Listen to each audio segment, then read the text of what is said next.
पत्रकार की हैसियत से आपसे बात कर रहे हैं, तो हम किसी किसी खास दल विशेष को हम प्रोत्साहित नहीं कर सकते, भले वो अच्छा काम करे। हाँ, उनके काम को लोकेट कर सकते हैं। निसंदेह बीजेपी जो है, वो एक सही दिशा में जाने का प्रयास कर रही है। वो अराजक तत्वों को राजनीति में घुस आए अपराधीकरण को और अपराधीकरण का जिस तरह से महिमा मंडन किया जाता है, उसको वो धीरे धीरे तोड़ने का प्रयास कर रही है।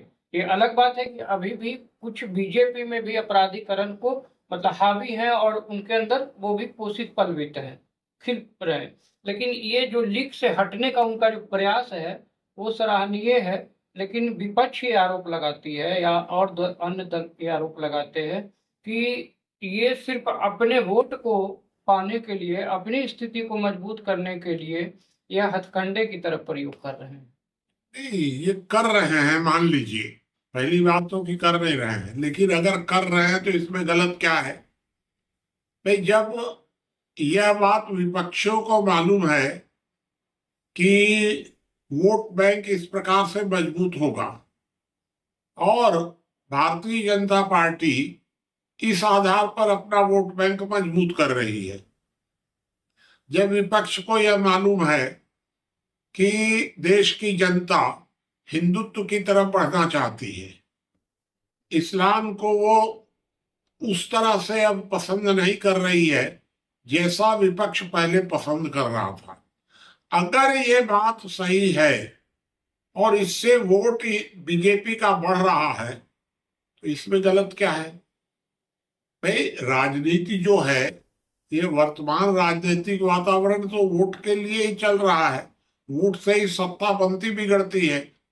तो अगर बीजेपी को इससे वोट बढ़ रहा है तो मेरे हिसाब से तो कुछ भी गलत नहीं है, क्योंकि लोकप्रिय नीतियां ही चुनाव में काम आती हैं।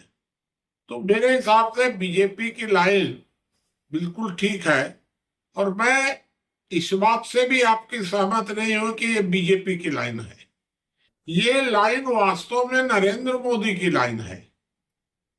माने देश की जो भारत की राजनीति चल रही है, ये नरेंद्र मोदी की लाइन पर चल रही है, बीजेपी की लाइन पर नहीं चल रही है। बीजेपी के तो अटल बिहारी वाजपेयी भी थे, नहीं बदल सके कोई लाइन। वही पुरानी घिसी पिटी जो नेहरू परिवार की जो योजना थी, उसी में थोड़ा मोड़ा ईमानदारी घुसाते रह गए और तो कोई बदलाव नहीं आया। लेकिन ये नरेंद्र मोदी के आने के बाद जो बदलाव आया है, इसको हम ये मान सकते हैं कि ये बीजेपी की लाइन नहीं है, नरेंद्र मोदी की लाइन है मूलतः अनैतिक, गैर कानूनी और अपराध, अनैतिक व असामाजिक भी कह सकते हैं। जो राजनीति में प्राधिकरण हो रहा है राजनीति का, उसमें सबसे ज्यादा किनका बोलबाला है? इन तीनों में से किनका ज्यादा है या तीनों बराबर का हिस्सेदारी है? देखिए, भारत का अगर आप अनैतिक, गैर कानूनी, अपराध, इसका यदि ठीक से आकलन करेंगे तो 99% लोग, माने 99.9% लोग गैर कानूनी कार्य करते हैं। 0.1 भी हम डर से बोल रहे हैं, नहीं तो कोई आपको मिलेगा नहीं जो गैर कानूनी कार्य में लिप्त न हो। लेकिन अपराधियों का प्रतिशत तो केवल 2% के आसपास ही है। तो इस तरह से अपराध और गैर कानूनी, ये तो दोनों अलग अलग है, इसको हम एक नहीं देख सकते हैं। भाई, अपराध जो होता है वो तो सीधा सीधा होता है कि किसी के मौलिक अधिकारों का उल्लंघन अपराध होता है। संवैधानिक अधिकारों का उल्लंघन गैर कानूनी होता है। सामाजिक अधिकारों का उल्लंघन अनैतिक होता है। तो अनैतिक कार्य भी आमतौर पर लोग करते ही हैं। गैर कानूनी कार्य तो करने के लिए मजबूर है, ना भी करना चाहें तो करना ही पड़ेगा। लेकिन अपराधियों का प्रतिशत समाज में बहुत कम है, जो बढ़ रहा है लगातार, यह बात मैं समझ रहा हूँ। आपका एक बहुत ही मशहूर मुझे पंक्ति याद आ रही है। उसमें एक जगह आप कहते हैं कि जब तक पुलिस व्यवस्था बहुत मजबूत नहीं हो, तब तक आवश्यक कानून को भी, बहुत आवश्यक नहीं, आवश्यक कानून को भी नजरअंदाज करने की जरूरत है। जब आपके पास पुलिस व्यवस्था इतनी मजबूत हो जाए कि उस कानून को फॉलो कराने में सक्षम हो पाए, तभी उस कानून को बनाए। बिल्कुल, जब भी आप कोई कानून बनाते हैं तो उसके लिए कुछ क्राइटेरियाज बने हुए हैं। सबसे पहले तो आप ये देखिए कि क्या वह कानून समाज में बनाना आवश्यक है, एक क्राइटेरिया हो गया। दूसरा कि क्या आप उस कानून को सफलतापूर्वक लागू कर सकते हैं, आपकी मशीनरी इतनी आपके पास है। क्योंकि एक बात ये बता दे कि आपने अगर कोई कानून बना दिया और वो कानून अगर लागू नहीं हो पाया तो अव्यवस्था फैल जाएगी। यही से तो सारे समाज में अव्यवस्था हुई है कि आपने कानून पर कानून बनाते चले गए। तो आप कोशिश ये करिए कि आप अपनी ताकत को तौल कर अपराध नियंत्रण की शक्ति, माने अपराध नियंत्रण मतलब पुलिस, पुलिस और कोर्ट दोनों की शक्ति का आकलन करके कानून बनाइए। अंग्रेज इस समय में बहुत सतर्क थे। अंग्रेजों ने भारत में जब कानून बनाने शुरू किए तो उन्होंने एक आकलन किया कि हमारी कितनी ताकत है, और जब उन्होंने देख लिया कि हम इतना अपराध नहीं रोक सकेंगे तो उन्होंने साधारण मारपीट को पुलिस से निकाल दिया, छूट दे दिया कि अगर साधारण मारपीट होती है तो पुलिस उसमें कोई हस्तक्षेप नहीं करेगी। क्योंकि अंग्रेज जानते थे कि पुलिस के पास, हमारे पास इतनी ताकत ही नहीं है पुलिस की कि पुलिस सबको रोक लेगी। तो इसलिए उन्होंने धारा 323 में कर दिया कि ये न्यायालय देखेगा, पुलिस नहीं देखेगी। तो ये बड़ी बुद्धिमानी थी। और आज आप क्या कर रहे हैं, शराब भी रोको, जुआ भी रोको, वेश्यावृत्ति भी रोको, सब रोको और रोक कुछ नहीं सकते हैं आप। तो नतीजा ये हो रहा है कि डकैती छूट जा रही है, नक्सलवाद छूट जा रहा है, बड़े बड़े गंभीर मर्डर छूट जा रहे हैं, और आप शराब जुआ जैसे फालतू कामों में लगे हुए हैं। तो ये तो मेरा स्पष्ट मत है कि आपको अपनी ताकत का आकलन करके ही दायित्व स्वीकार करना चाहिए, अन्यथा दायित्व स्वीकार करना ही नहीं चाहिए।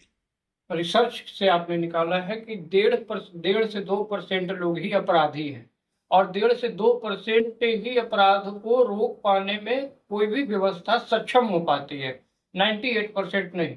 जबकि 99.9% लोग गैर कानूनी हैं। और दूसरी ओर मतलब पूरी हाल में नहीं लगता है कि जैसे संविधान पूरी तरह से अपने में इतना ज्यादा उलझा हुआ है, उसको समझने या सुलझाने का प्रयास करेगा तो व्यक्ति खुद ब खुद उलझ जाता है। बिल्कुल ठीक बात है। इसीलिए तो हमको पूरा जीवन लग गया इसी को सुलझाने में। गैर कानूनी क्या है, अपराध क्या है, अनैतिक क्या है। आज न्यायालय ओवरलोडेड है बिना मतलब का, पुलिस ओवरलोडेड है बिना मतलब के। क्योंकि पुलिस को आप जो उसका काम है अपराध नियंत्रण, वो उसको करने ही नहीं दे रहे हैं। भाई कुल मिलाकर के अपराधियों की संख्या अधिकतम 2 है भारत में। वैसे छत्तीसगढ़ वगैरह में तो 1 से 1.5% है, और यूपी बिहार में 2.5-3 हो सकती है। यही तो प्रतिशत है कुल मिलाकर के। इतना ही आपको रोकना है, लेकिन आप पुलिस और न्यायालय को ओवरलोडेड कर दिए हैं, तो न इसको रोक पा रहे हैं न उसको रोक पा रहे हैं। ये मैं हमेशा से कहता रहा हूं कि कुल मिलाकर हमारी शक्ति 1 से 1.5 या अधिकतम 2% अपराध नियंत्रण करने की है हमारे पास। क्योंकि आपको ये पता होगा कि सारी भारत की संवैधानिक मशीनरी मिलाकर कुल आबादी का 2% से ज्यादा नहीं है, 2% से भी कम है। तो 2% जब आपके पास कुल ताकत है तो 2% से ज्यादा आप क्यों दायित्व स्वीकार कर रहे हैं। तो आपके पास 2% शक्ति है, और अब और अपराधियों की संख्या भी 2% है। तो आप अपराध और पुलिस इन दोनों को एक साथ कर दीजिए। पुलिस और न्यायालय अपराध रोके।